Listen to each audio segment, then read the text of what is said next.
네, 인문결 연구소 임상훈 소장님 나오셨습니다. 네, 안녕하십니까? 어서 오십시오. 미국의 중앙은행, 그러니까 우리 한국은행 격인 연방준비제도가 현지 시간으로 어제네요. 오늘 네. 우리는 30일이고 네네. 금리 동결시켰어요. 네. 올리지 않았다. 금리를 이대로 가겠다. 미국 경제가 생각보다 올해 좋아질 것 같지 않다. 활황만은 아닐 것 같다. 그래서 동결한 겁니까? 뭡니까? 일단 그 연방준비제도의 설명은 네. 미국 경제가 지금 뭐 안 좋아질 것 같다라고 해서 동결하는 것은 아니고 그런 것은 아니고 이제 여러 가지 상황 뭐 예를 들자면 국제 어떤 그 예를 들어서 그 중국 최근에 그 이제 우리 얼마 전에도 다루지 않았습니까? 네. 그 미중 무역 전쟁. 그렇죠. 네. 그 영향 그리고 이제 여러 가지로 이제 연착륙을 넘어서 경착륙할지도 모른다. 뭐 이런 우려. 네. 그 다음에 이제 그 브렉시트로 해가지고 지금 잘못하면 노딜 브렉시트까지도 갈 수 있는 그렇게 예. 되면은 영국을 포함을 해서 이제 유럽까지도 영향을 미칠 수 있는. 그러니까 전 세계 경제에 어떤 그 불확실한 그 불확실성이라고 할 수가 있는 것이죠. 이런 것들에 대비한 뭐 이런 것을 준비할 때가 되지 않았는가라는 그런 차원에서 이번에 이제 동결을 한다. 이렇게 이제 발표가 된 것 같습니다. 지금 상황이 상당히 복잡하게 돌아가고 특히 브렉시트가 노딜 브렉시트로 갈 경우에는 세계 금융시장에서 런던, 영국이 차지하는 비중이 엄청나게 큰데 그렇죠. 그 파급 효과를 예측하기조차 힘들기 때문에 올지도 모를 또는 올 가능성이 높아 보이는 불확실성에 미리 대비하기 위해서 네. 금리 인상 같은 조치는 취하지 않고 그렇죠. 일단 현 상태를 관리하면서 관망하겠다. 그렇죠. 뭐 이렇게 해석을 해야 되겠군요. 그렇죠. 대충 그렇긴 하네요. 중국과도 지금 뭐 90일 시한부 휴전 상태인데 네. 그거보다 더 큰 문제는 지난번에 우리 임 소장께서 지적해 주셨다시피 중국의 경제 성장률이 6.6%로 등소평의 개혁 정책 이후 최저로 떨어졌고 네. 물론 뭐 6.6이면 우리 2.6%에 비하면 어마어마하긴 한 거지만 네. 게다가 그게 실은 부풀려진 숫자일 수도 그럴 수도 있다라는 있죠. 예. 의구심마저 일각에서 제기되고 있는 거 아니겠어요? 네, 네. 게다가 브렉시트 문제도 있고 만약에 브렉시트가 그렇게 간다면 또 유럽 어딘가에서 EU를 추가 탈퇴할 움직임도 배제할 수 없으니까 네. 미국이 이런 점에서는 굉장히 지금 현 상황을 신중하게 보면서 한편으로는 위험성이 닥칠 수도 있다라고 인식하고 있다는 겁니까, 그러면? 그렇다고 볼 수 있죠. 그러니까 미국 입장에서는 사실 그 선례가 있거든요. 우리도 기억하고 있는 그 두 차례의 금융 위기. 한 번은 호되게 당했고, 그러니까 90년대 97년인가요? 리만 브라더스 은행 그 투자은행 저기, 사태도 있었고, 예, 그러니까 네. 한 번은 97년이고 한 번은 2008년이고. 2008년이고 예. 그렇죠. 그 두 번에 걸쳐서 이제 그 아시아 금융 위기가 와가지고 예. 세계가 한번 경제가 한 번 우리가 IMF 이렇게 그렇죠. 갔던 거고, 그렇죠. 97년 후에 리만 브라더스 사태가 터지면서 그렇죠. 또 그랬고, 또 한 번 네. 그랬고. 우리 국민들도 너무 잘 기억하고 있는 큰 어떤 그 우리에게도 충격이었는데, 네. 그러니까 우리만 충격이 아니라 어쨌든 간에 지구상의 그 경제가 뭐 출렁했었던 것이죠. 예. 근데 그 때를 보면은 그 바로 직전에 미국이 아주 가파른 그 금리 인상을 취했었거든요. 그러면서 미국도 이제 아주 가까운 이 최근 어떤 경험들을 봤을 때 미국의 금리 인상이 전 세계 경제에 어떤 영향을 미칠 수 있는 것을 너무나 잘 알고 있죠. 예. 그렇기 때문에 이제 아까 말씀하신 그 몇 가지의 그 전 세계 여러 가지 불확실성, 유럽도 그렇고 중국도 그렇고 그런 것들을 봤을 때 어떤 그리고 파월 의장이 실제로 그 언급을 했죠. 브렉시트 연준 파월 의장이요? 그렇죠. 연준 의장이 어제 그 기자들에게 브리핑을 하면서 그 유럽에서의 브렉시트 문제, 그다음에 중국 이야기도 했었고, 그러니까 중국 이야기 같은 경우에는 특히 그 미중 무역 전쟁 이거 오래 끌면 좋을 게 없다. 그런 이야기도 했고, 그리고 또 미국 물론 이건 국내죠. 셧다운. 예. 사실 셧다운 미중 무역 전쟁도 지금 완전히 끝난 게 아니고 잠시 지금 휴전 상태 아니겠습니까? 예. 그런데 셧다운도 마찬가지죠.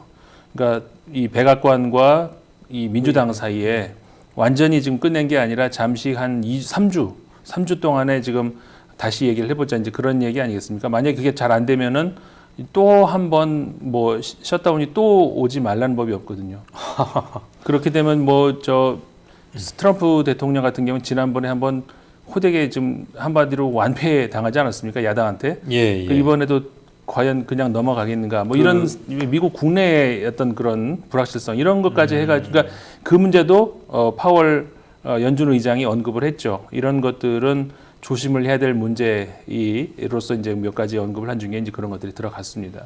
그 펠로시든가요? 미국 네. 하원 펠로시. 예. 펠로시 의장 여성이죠. 네네. 예, 트럼프가 기고만장하다가 펠로시 하원 의장한테 셧다운 당했어요. 그렇죠. 그 셧다운이 거기서 나왔네요.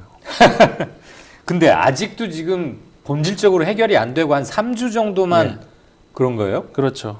3주간만 더 두고 보자. 그러니까 3주 동안에 한마디로 그 연방 정부가 쓸 수 있는 돈을 풀어준 거고. 아, 그럼 뭐 쉽게 말하면 3주치 생활비 받은 거 아닙니까? 그렇죠. 그러니까 미국이 좀 특이한 게 우리 몇 주 전에도 한번 다루지 않았습니까? 예. 우리나라 같으면 1년치를 좀 예. 한꺼번에 타다 쓸 텐데 미국은 1년치를 한꺼번에 이게 받아내기가 어려워요, 굉장히. 그래서 급한 대로 이제 몇 달치 끊어서 예. 돈을 타 쓰기도 하고. 아니 그렇다고 말 잘 안 듣고 와이프한테 밉보인 남편 찔끔찔끔 용돈 받는 것도 아니고 어떻게 미국 연방정부 운영 자금을 3주치 받아다 쓰고 3주 후에 가서 또 달라고 그러고. 네. 그러니까 이게 다른 것 이제 정치적인 문제들하고 이제 그 연동이 돼 가지고 예. 그렇게 되고 있는데 아무튼 펠로시 의장이 그러니까 하원 의장이죠. 네. 그 민주당 출신 하원 의장이 뭐 대장부 같습니다. 그 아주 그냥 장군 스타일로. 그래요. 예. 그래서 워낙에 이제 경력도 물론 이제 그러니까 우리나라처럼 4년이 아니라 그 예. 하원 의장 임기가 저 의원들 임기가 의원들. 2년 아니겠습니까? 예, 예. 뭐 그건 있지만 지금 17선이에요.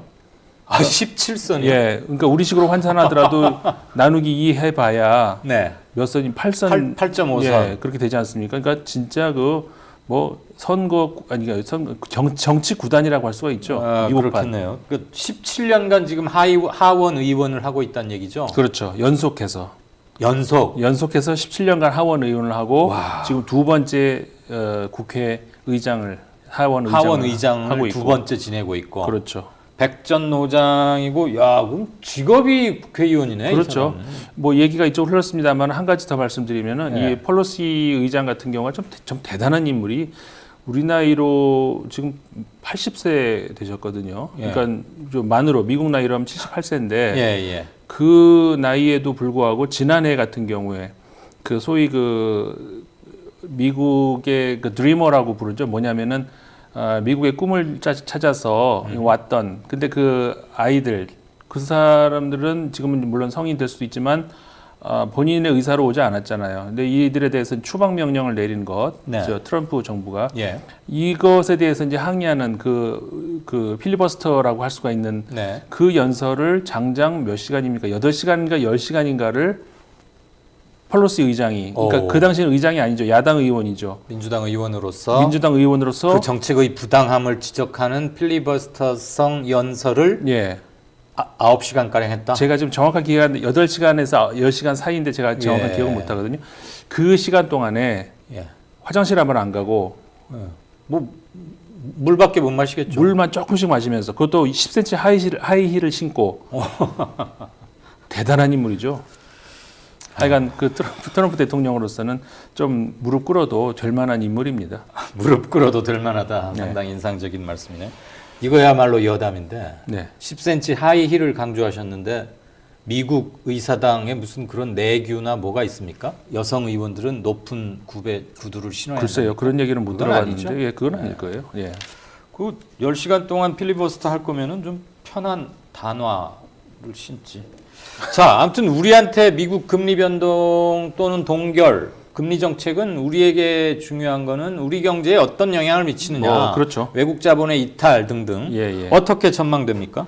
일단 그 지금까지 우리나라가 한동안 최근 들어와가지고 이제 금리가 우리가 더 높았었지 않습니까? 그러다가 작년부터 이게, 역전이 됐죠. 그렇죠. 2018년에 역전이 됐는데 역전이 됐다는 얘기는 무슨 얘기냐면은 이제 미국 금리가 더 높다는 그 얘기가 아무래도 미국 은행에서 이자가 높으니까 돈이 그쪽으로 빠져나갈 수 있다는 얘기 아닙니까? 당연하죠. 그러니까 뭐 저 자본이 네. 미국으로 빠져나갈 수 있는 것이고 그렇게 되면 이제 우리나라 이제 과거가 지금 거기까지 가지는 않겠습니다만 어쨌든 간에 외국 자본이 계속 빠져나갈 수 있는 그런 근데 그렇다고 해서 우리도 따라올리지도 못하고 왜냐하면 국내 그렇죠. 경기가 국내 경기 또 때문에. 따라가지 못하니까 그래서 이러지도 저러지도 못하는 우리 한국은행 입장에서는 참 난처한 상황이었는데 이번에 그 동결하겠다라고 하니까는 한숨은 놓을 수 있는 한마디로 일단 안도. 일단은 안도 네. 할 수 있는 그런 상황이 된 거죠. 급격한 자본 유출은 아마 없겠죠. 네. 그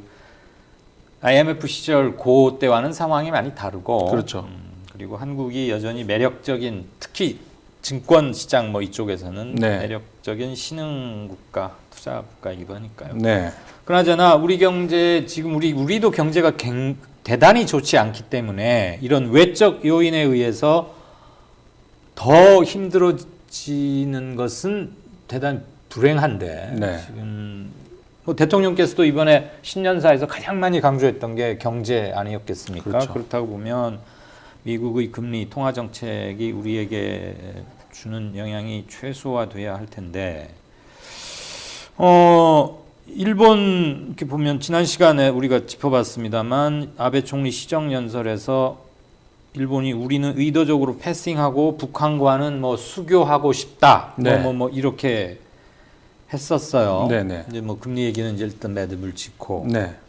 그 북한이 뭐라고 바로 그때는 아베가 연설한 다음에는 콧방귀도 안 꼈는데 네. 뭐 반응을 내놨습니까? 그래서 그 다음에 이제 어떤 그 호응이 있을까 이제 저도 이제 상당히 궁금했어요. 네. 그런데 그 다음 북한이 나온 반응이 물론 너무 이제 바로 나와가지고 이게 이제 아베 총리에 대한 그 언급에 대한 반응이라고 100% 확실은 못하겠지만 어쨌든 예. 시간상으로는 그 다음에 예. 나온 반응이 그 콧방귀 정도가 아니라 아주 그냥 엄청난 어떤 그 언어로 그 일본에 대해서 이 한반도를 농락하는 뭐 이런 등등 해가지고 굉장히 그냥 그대로만 말씀해 보시죠 뭐. 근데 제가 북한의 멘트. 문장을 그대로 기억은 못해요. 아주 극렬하고 강렬한 톤으로 네, 반박을 했다. 그렇죠. 뭐 이런 건가요? TV 방송을 통해 가지고 네.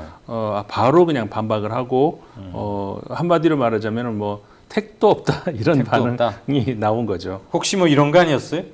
저도 이렇게 오늘 발제를 보고 찾아봤는데 일본 반동들이 역사적으로 우리 민족을 대상으로 감행한 반인륜적 그렇죠. 범죄 자료들을 반인륜적. 보건대 놈들의 죄악을 반드시 결손하고 말겠다. 네, 이거 중앙 TV식으로 했어야 되는데.